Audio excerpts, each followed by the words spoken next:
क्या आप जानते हैं 14 प्रकार की मृत्यु के बारे में?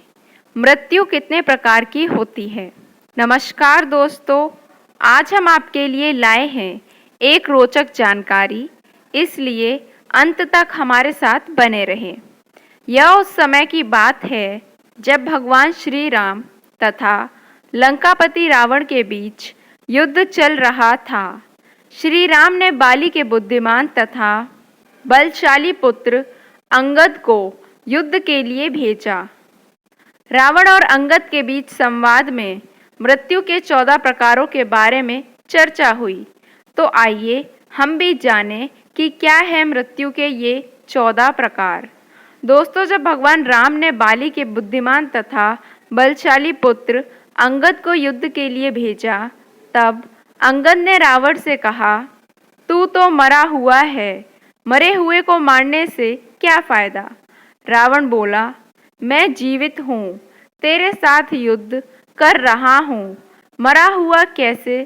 अंगद बोले, सिर्फ सांस लेने वालों को जीवित नहीं कहते, सांस तो लोहार की धौंकनी भी लेती है।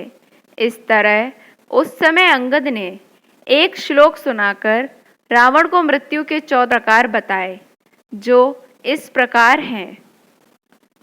कौल काम्बस कृपिन विमूढ़ा, अति दरिद्र अजसी अति बूढ़ा, सदा रोग बस संतत क्रोधी, विष्णु विमुख श्रुति संत विरोधी, तनु पोषक निंदक अग खानी, जीवत शव सम 14 प्राणी।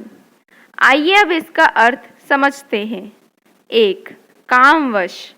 पहला है कामवश, अर्थात जो व्यक्ति अत्यंत भोगी हो, सदैव काम वासना में लिप्त रहता हो तथा जो संसार के भोगों में उलझा हुआ हो, वह मनुष्य मृत समान है, जिसके मन की इच्छाएं कभी खत्म नहीं होती और जो प्राणी सिर्फ अपनी इच्छाओं के अधीन होकर ही जीता है, वह मृत समान है।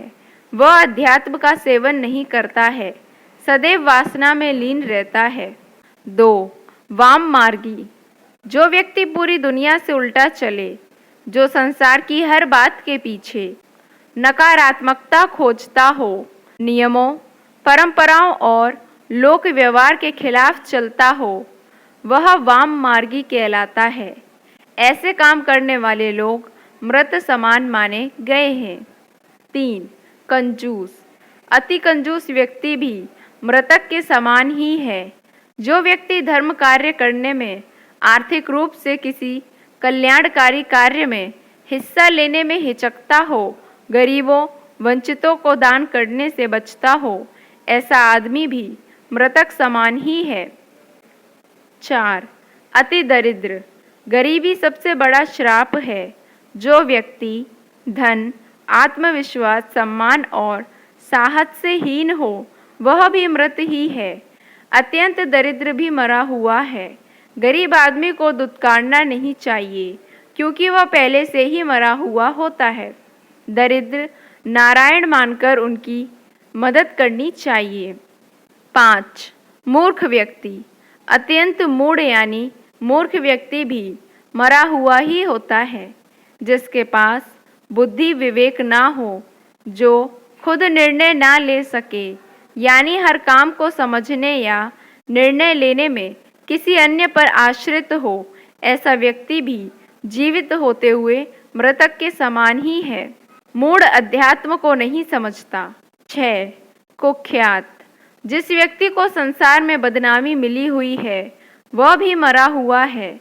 जो घर परिवार, कुटुंब, समाज, नगर, राष्ट्र किसी भी इकाई में सम्मान नहीं पाता, वह व्यक्ति भी मृत समान ही होता है। 7. रोगी। जो व्यक्ति निरंतर रोगी रहता है, वह भी मरा हुआ है।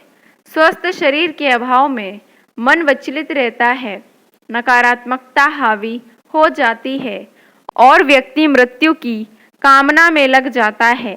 जीवित होते हुए भी जो रोगी होता है, वह व्यक्ति जीवन के आनंद से वंचित रह जाता है। 8. वृद्ध व्यक्ति। अत्यंत वृद्ध व्यक्ति भी मृतक समान होता है। क्योंकि वह अन्य लोगों पर आश्रित हो जाता है। साथ ही शरीर और बुद्धि दोनों अक्षम हो जाते हैं। ऐसे में कई बार वह स्वयं और उसके परिजन ही उसकी मृत्यु की कामना करने लगते हैं, जिससे कि उसे इन कष्टों से मुक्ति मिल सके। 9. क्रोधी। क्रोध में रहने वाला व्यक्ति भी मृतक के समान ही है। ऐसा व्यक्ति हर छोटी बड़ी बात पर क्रोध करता है। क्रोध के कारण मन और बुद्धि दोनों ही उसके नियंत्रण से बाहर होते हैं। जिस व्यक्ति का अपने मन और बुद्धि पर नियंत्रण ना हो, वह जीवित होकर भी जीवित नहीं माना जाता। पूर्व जन्म के संस्कार लेकर यह जीव क्रोधी होता है। क्रोधी अनेक जीवों का घात करता है और नरकगामी होता है। 10. अनैतिक काम करने वाला। जो व्यक्ति पाप कर्मों से अर्जित धन से अपना और परिवार का पालन पोषण करता है, वह व्यक्ति भी मृत समान होता है तथा उसके साथ रहने वाले लोग भी उसी के समान हो जाते हैं। हमेशा मेहनत और ईमानदारी से कमाई करके ही धन प्राप्त करना चाहिए। पाप की कमाई पाप में ही जाती है और पाप की कमाई से नीच गोत्र रोगों की प्राप्ति होती है। 11. स्वार्थी मनुष्य। ऐसा व्यक्ति जो पूरी तरह से आत्मसंतुष्टि और खुद के स्वार्थों के लिए ही जीता है।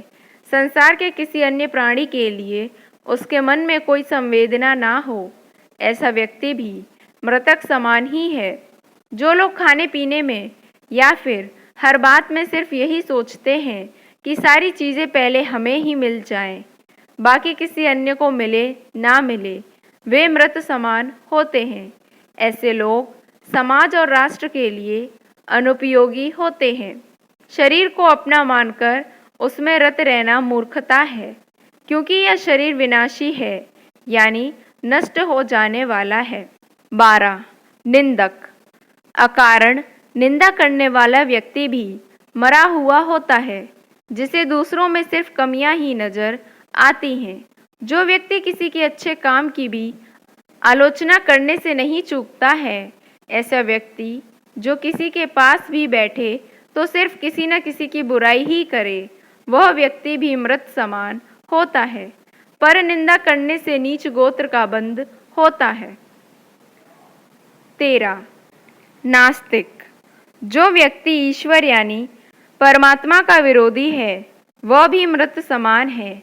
जो व्यक्ति सोच लेता है कि कोई परमत्व है ही नहीं, हम जो करते हैं वही होता है, संसार हम ही चला रहे हैं, जो परम शक्ति में आस्था नहीं रखता, ऐसा व्यक्ति भी मृत समान माना जाता है। 14. धर्म विरोधी। यह मृत्यु का 14वां तथा अंतिम प्रकार है। जो व्यक्ति संत ग्रंथ तथा पुराणों का और अपने धर्म का विरोधी है, वह भी मृत समान है। श्रुत और संत समाज में अनाचार पर नियंत्रण यानी कि ब्रेक का काम करते हैं। अगर गाड़ी में ब्रेक ना हो तो कहीं भी गिरकर एक्सीडेंट हो सकता है। वैसे ही समाज को संतों की ज़रूरत होती है, वरना समाज में अनाचार पर कोई नियंत्रण नहीं रह जाएगा। अतः मनुष्य को उपरोक्त दुर्गुणों से यथासंभव दूर रहकर स्वयं को मृतक समान जीवित रहने से बचाना चाहिए। धन्यवाद।